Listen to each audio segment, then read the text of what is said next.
Kung titignan mo yung pupuntahan, di pa parang malayo. Pero pag lilingunin mo yung pinanggagalingan, malayo ka na.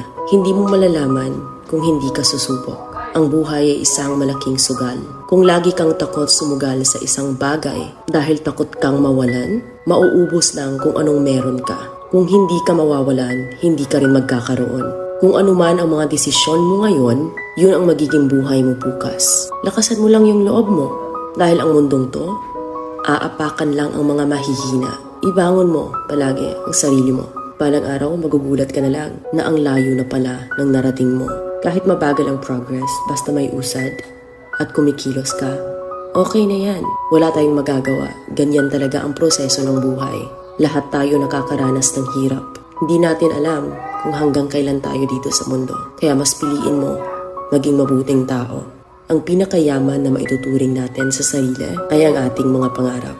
Kapag handa kang abutin yung mga pangarap mo, hinding-hindi ka maghihirap. Kung lagi kang may pinagdaanan sa buhay or pagsubok, pruweba lang yan na isa kang magiting na sundalo. Sa mga pagsubok, diyan ka aangat, diyan ka babaguhin.